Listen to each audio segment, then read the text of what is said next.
Hello guys, this is CannibalChess, and in this video we're going to be learning about a few offbeat or unusual openings that you don't normally see in most games, and if played correctly, these openings can actually be pretty good.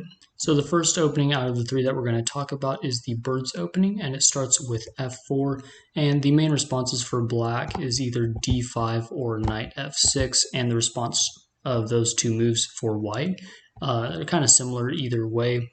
So if your opponent plays d5, then you have options. You can play e3, you could play b3, just making way for a fianchetto dark square bishop, or you could even play knight to f3. And I usually play knight to f3 just to get a major piece out, and also defend this h4 square from any ideas after your opponent plays something like e6 maybe, and then trying to get some early checks in. So I usually play knight to f3. Here your opponent might play something like knight f6.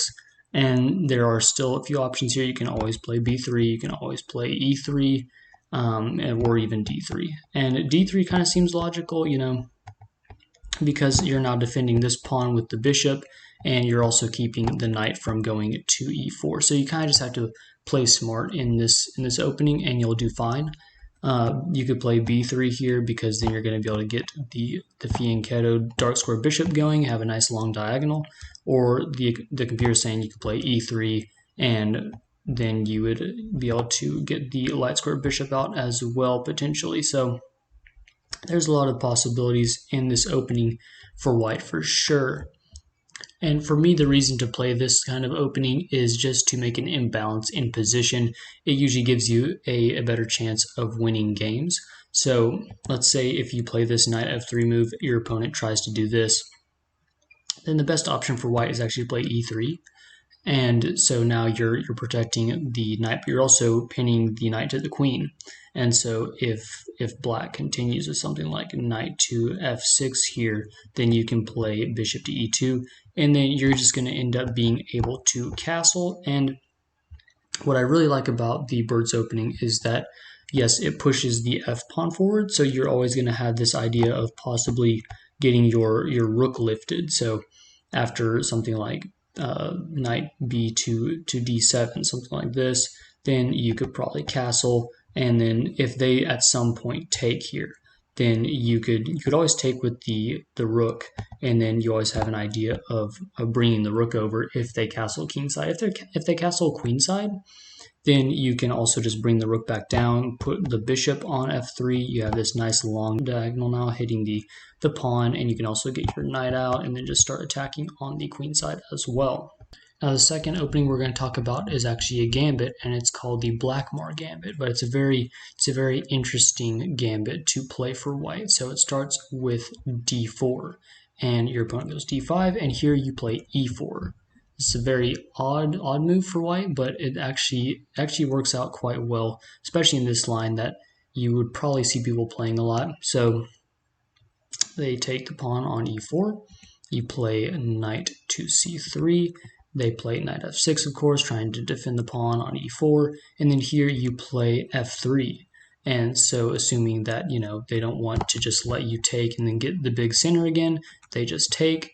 You develop the knight to f3 by taking, and then here they might do something like bring the bishop out to g4. This seems like a very logical move, pinning the knight to the queen. And then you can continue by playing h3 here. And if they decide to take the knight, then it's actually much better for white just right away, because then you can take with the queen, and now you're pressuring this pawn on b7. Now if they try and block with the knight, then you have this move bishop to b5, and then you're just pinning the knight to the king. You have so many active pieces in this position. Your position is just crazy and like super good for white here if you're playing as white. And you could also get the dark square bishop out at some point, maybe to f4 or to e3 to help defend the pawn, and then you could just castle queenside even, and you would just be playing very aggressively, very fast as well, and it would just be a very amazing position for white. Now if they don't decide to take the knight here, and you just play h3 and they decide to move back to h5, then you can play g4, and once they play bishop to g6, then you have this cool move as well, knight to e5. and now the bishop's kind of trapped. You can definitely take it at some point because there's nowhere for it to go, and it looks like the king side is super open, but it's fine after you're just going to get the bishop out, you're going to get the queen out of the way, and then you're going to castle queen side. And so it's a very offensive and aggressive opening for white, and I would definitely consider playing it if you're in a game where you feel comfortable with trying some new kind of opening. You could also look into it a little bit more if you wanted to, but yeah, it's called the Blackmar opening or Blackmar Gambit. And the very last of the three openings that we're going to talk about is the Scotch Gambit, and so it of course happens in the Scotch game. So what happens is you play e4, e5, you play knight to f3, so it kind of looks like Ruy Lopez, but not exactly. So they play knight to c6, of course defending the pawn, and then here you play d4. And so usually what they would do is take the pawn. It's one of the best moves for black here. Now if they take with the knight, then you're fine with just taking with the knight, and then they're probably just going to take with the pawn, and then your position is fine. It's actually a little bit better. Now if they take with the pawn though, this is where it gets a little bit funner. So you have a few options here. You could play bishop to c4. You could also play knight takes d4, but I like the idea of bishop to c4 because now you're kind of attacking this weak pawn on f7. And then here, if they're seeing that, well, you're still attacking this pawn twice, they don't really want it to fall. So they could potentially play this bishop to c5 move to defend the pawn. They could also try and go after this weak pawn on e4. And if they do this move, then you can play pawn to e5 and then threaten the knight. The knight would have to move to something like g4 or e4. And the best move for black here is actually just d5, but it's kind of a hard move to find. So most people would probably just play something like knight to e4, and then here white is actually better after queen e2, because now if the pawn gets out of the way, then you're kind of threatening the king. Now this knight also has to move back, so it has to go to something like c5, and so your position is just really good as white here. Now if they don't move the knight out and they play the move c5 like I mentioned, bishop c5, then you also have this cool idea of playing c3 here. And this is another gambit within the Scotch Gambit, and here you're threatening the pawn again. So what most people would probably do, I would assume, is just take the pawn, and then instead of taking, you can also, well, no, you don't really want to take the pawn with the knight. What you'd want to do here is just take advantage of the fact that you are attacking this pawn on f7. There's now an open file for the queen to also come up and possibly harass the king. So here you can actually take the pawn on f7, and this looks kind of weird at first. The king doesn't really have to take the bishop. He could move to the side, but that'd just be kind of awkward, I would think, a little bit, because now you're just having this light square bishop kind of hitting this square, and you can't really take it, or you wouldn't really want to take it, I guess, in that situation.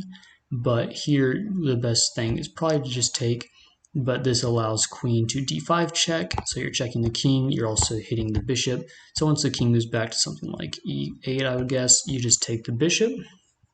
And then even if black decides to take the pawn on b2 here, this would actually be fine for white as well, because then bishop takes on b2.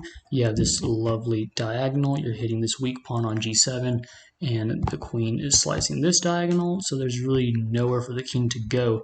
Now, if you don't take the pawn on b2, you decide to play something like the best move would be d6, something like that, trying to push the queen back, then white can just play queen to c4, and so now you're hitting this diagonal instead, and your pieces can get active pretty fast. You can play something like knight takes on c3 at some point. You could also bring the bishop over here. Maybe you could bring the knight up here.